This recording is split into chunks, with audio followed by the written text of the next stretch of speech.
Hi guys, welcome back to another video of question for you. I hope guys आप सभी बहुत अच्छे होंगे। दोस्तों, आज की वीडियो के अंदर हम बात करने जा रहे हैं पाई नेटवर्क के बारे में और आज मैं आप सभी के लिए बहुत सारे शानदार अपडेट्स लेके आ चुका हूं। तो वीडियो को शुरू से लेके आखिर तक देखोगे तो आपको सारा कुछ समझ में आने वाला है।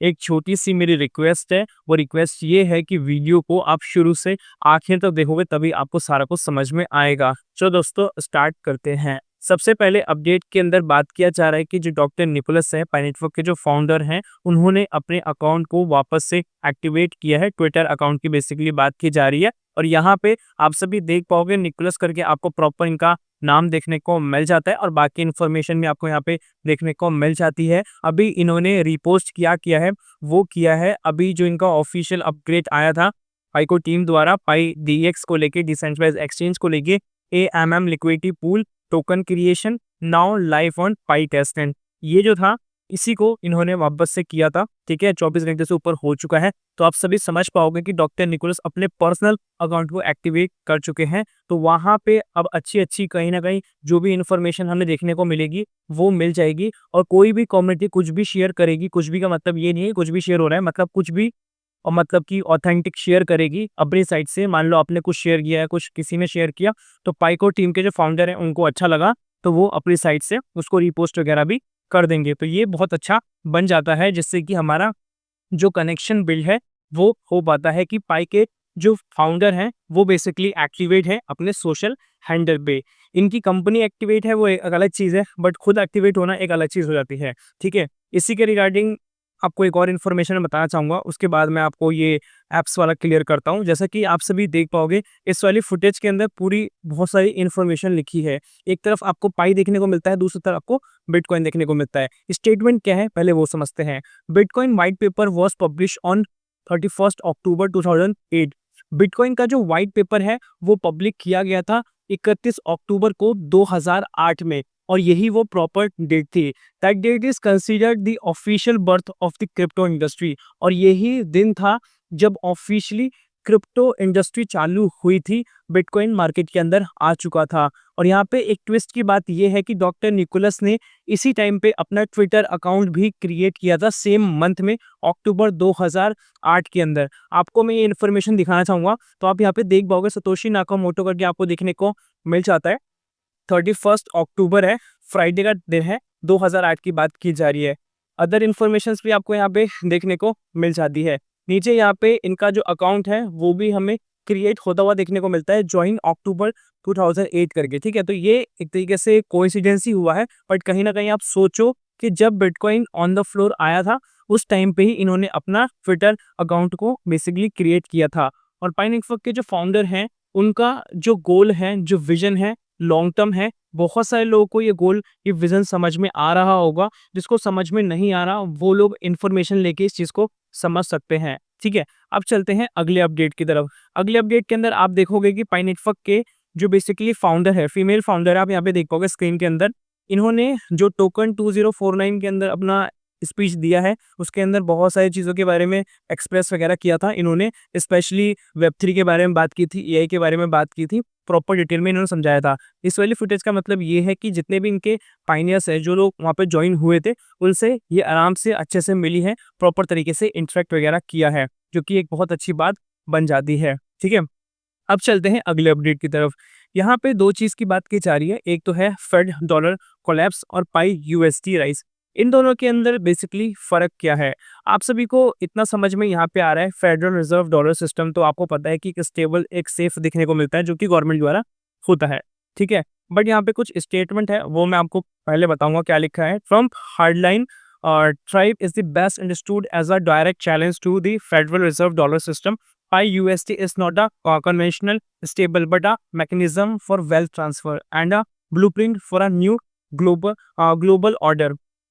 आप सभी देख पाओगे ट्रम्प की तरफ से बहुत सारी इन्फॉर्मेशन आ रही है क्रिप्टो से रिलेटेड। आपको पता है कि ट्रम्प किस तरीके से क्रिप्टो को एक तरीके से एक्सेप्ट करते हैं और धीरे धीरे करके बाकी कंट्रीज भी इस चीज़ को एक्सेप्ट करना चालू कर चुकी है। यहाँ पे डायरेक्ट चैलेंज की बात की जा रही है जो कि फेडरल रिजर्व डॉलर सिस्टम को देखने को मिलने वाला है, जो अभी हाल फिलहाल के अंदर चलता रहता है। और यहाँ पे दूसरी तरफ पाई को लिखा गया है पाई USD, not a conventional stable coin. Conventional stable coin का मतलब ये है कि आपको कोई कॉइन है वो आपको एक ही लेवल पे देखने को मिल रहा है। मान लो 2025 है, उसका वैल्यूएशन मान लो $10 है, आप देखो 27 के अंदर 28 के अंदर, फिर भी आपको $10 देखने को मिलेगा। ऐसा पाई के केस में नहीं होने वाला। पाई अपने आप जो वैल्यू है टाइम टाइम अपने आप इसको इंक्रीज करने वाला है टाइम टाइम, उस तरीके से बेसिकली यहाँ पे दिखाया जा रहा है। ठीक है, आपको यहाँ पे लिखा हुआ दिखाया जा रहा है कि मैकेनिज्म फॉर वेल्थ ट्रांसफर, ये ऐसा मैकेनिज्म है जो वेल्थ को ट्रांसफर करता है और ये ब्लूप्रिंट है न्यू ग्लोबल ऑर्डर के लिए, न्यू ग्लोबल पेमेंट सिस्टम के लिए हमें ये देखने को मिल जाता है। तो ये जो मैंने अपडेट आपको बताया, आई होप सो कि आपको ये समझ में आया होगा। अब चलते हैं अगले अपडेट की तरफ। यहाँ पे कुछ इन्फॉर्मेशन है पाईको टीम द्वारा। यहाँ पे लिखा गया है कि डॉक्टर निकोलस ने जस्ट अभी अनाउंस किया था मेजर स्टेप्स, वही पाई के लिए नया डिफाई डिसेंट्रलाइज फाइनेंस फीचर हमें लाइव होता हुआ देखने को मिल चुका है पाई के टेस्टनेट के ऊपर, जिसके रिगार्डिंग आपको DEX liquidity pool token creation देखने को मिलता है, जो कि शुरू में भी आपको मैंने बताया था। फाइनेंस अब आप एक्सप्लोर कर सकते हो, टेस्ट कर सकते हो, एक्सपीरियंस कर सकते हो फ्यूचर, वो भी पाई डिफाई का इकोसिस्टम के द्वारा, और डायरेक्टली आप ये पाई ऐप के थ्रू ही यूज कर पाओगे। ठीक है, और ये जो ह्यूज माइलस्टोन है धीरे धीरे करके और बढ़ने वाला है, और ये रियल यूटिलिटी में बेसिकली काम करता है, और धीरे धीरे करके पाई क्लोजर आ चुका है फुल वेब3 इंटीग्रेशन को लेके। वेब3 की बातें चल रही है, वेब3 को लेके अभी काम किया जा रहा है, बट फुल वेब3 इंटीग्रेशन आना बाकी है। तो ये सब चीज़ें जैसे ही कंप्लीट होंगी तभी आपको फुल वेब3 इंटीग्रेशन देखने को मिलने वाला है। तो अभी आप इसको माइंड करते हो तो माइंड चालू रखो और इसको अंदर आगे और ज़्यादा आप बढ़ो।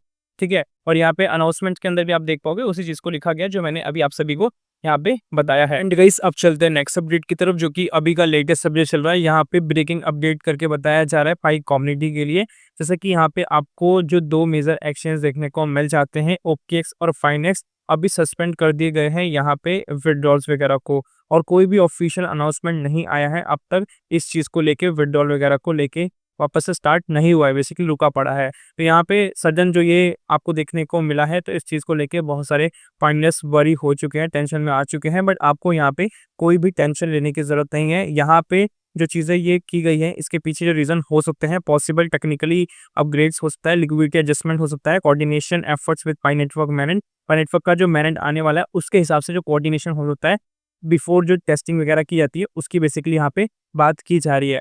और यहाँ पे सिमिलैरिटी करके बताया जा रहा है, temporary suspension often occurs before key integration step और when exchanges preparing for large scale are transitions. ठीक है, ये चीज़ें होने का जो मेजर कॉज हो सकता है वो ये हो सकता है कि एक्सचेंजेस प्रिपेयर करते हैं नेक्स्ट लेवल जाने से पहले। ठीक है, पाई आप सभी को पता है डे बाय डे अपने आप को इम्प्रूव कर रहा है, अपने ऑफिशियल सिस्टम को अपग्रेड कर रहा है, और यहाँ पे अभी 2 एक्सचेंजेस का हमें देखने को मिल चुका है, जो कि OKX और पाइनेक्स है। यहाँ पर भी अपडेट जो हो रहा है वो इसीलिए हो रहा है कि इसको लार्ज स्केल पे बेसिकली लिया जाए, और ये कोई बैड न्यूज़ नहीं है। ठीक है, यहाँ पे साफ साफ मेंशन किया गया है, ये एक ऐसा मार्क है जो कि नेक्स्ट फेज के लिए पाई के इवोल्यूशन के लिए एज अ एक्सचेंज उसके हिसाब से ये किया गया है। ऑफिशियली पाई का जो इकोसिस्टम है और मैनेज आपको लॉन्च होता हुआ देखने को मिलेगा। सिंपली आप सभी को यहाँ पे थोड़ा पेशेंस रखना है और आपको शांत थोड़ा यहाँ पे रहना है। ठीक है, ये चीज़ के रिगार्डिंग OKX का आपको यहाँ पे नीचे देखने को मिल जाएगा, और यहाँ पे पाइनेक्स का देखने को मिल जाएगा। गेट.io का आप देख पाओगे, आपको देखने को मिल रहा है, विड्रॉल का देखने को मिल रहा है, बट पाइनेक्स का आपको यहाँ पे देखने को नहीं मिल रहा है, ना OKX का देखने को मिल रहा है। हो सकता है कुछ टाइम बाद, कुछ घंटे बाद इस चीज़ को ठीक किया जाए। ठीक है, अब चलते हैं अगले अपडेट की तरफ। यहाँ पे बात की जा रही है पाई प्योरिटी बैच के बारे में, और ये किस तरीके से होने इसके रिगार्डिंग यहाँ पे लिखा है, जो पाई प्योरिटी बैच है वो क्रिएट करता है एक ऐसी लेयर को जो कि सिक्योरिटी और मेरिटोक्रेसी देता है, जो कि प्रॉपर तरीके से सिक्योरिटी से रिलेटेड ही होता है। It is a digital marker by pi wallet. ठीक है, ये डिजिटल मार्कर है वो भी किसके द्वारा, पाई वॉलेट द्वारा, और ये आइडेंटिफाई करता है प्योर पाई को, ठीक है, from legitimate mining pools and verify KYC। ठीक है, यहाँ पे जो भी आपको देखने को मिलेगा लेजिट तरीके से देखने को मिलेगा, वेरीफाइड फाइनेंस के हिसाब से ही सारा कुछ देखने को मिलेगा, नॉट फ्रॉम एक्सटर्नल CEX और ब्लैक मार्केट। ठीक है, यहाँ पे 2 चीज़ों को मेंशन किया गया है, जो कि एक्सटर्नल सेंट्रलाइज एक्सचेंज है और ब्लैक मार्केट है, तो इससे कहीं भी कनेक्टेड नहीं है। जो भी होने वाला है पाई का खुद का होने वाला है, और प्रॉपर तरीके से रियल तरीके से होने वाला है। Only genuine pioneers can access GCP privileges. जो भी जेन्युइन पाइनियर्स हैं वही एक्सेस कर पाएंगे पाई के GCP वगैरह को। इसी के रिगार्डिंग यहाँ पे आपको देखने को मिल जाता है। ये violations related to KYC process, purity batch and manage migration have serious implication for Pi membership and usage. Pi basically चाहता है यही है कि जो लेजिट पाइनियर्स है पाई के अंदर, उनको सारे बेनिफिट, सारे फीचर्स देखने को मिल जाए, और जो भी वायलेशंस होते हैं एक्सटर्नली पाई ट्रांसफर को लेके मैनेज से पहले जो भी होने वाले ट्रेडिंग के पर्पज से, ठीक है, उन सब चीज़ों को बेसिकली रोका जाए, चाहे फेक हो गया, मल्टीपल अकाउंट्स का हो गया या अदर डिस्ट्रप्टिव कोई चीज़ हमें देखने को मिलती है इकोसिस्टम के ऊपर, तो इन सब चीज़ों को बेसिकली दूर करने की बात की जाती है। सो दोस्तों, आज की वीडियो के अंदर यही था। आई होप आपको समझ में आया होगा। अभी तक वीडियो पे बने हुए तो प्लीज़ गाइस एक लाइक कर देना, चैनल पे नए हो सब्सक्राइब करके नोटिफिकेशन बेल को और पे जरूर प्रेस कर देना। मिलता है नई वीडियो के साथ, तब तक के लिए जय हिंद, वंदे मातरम।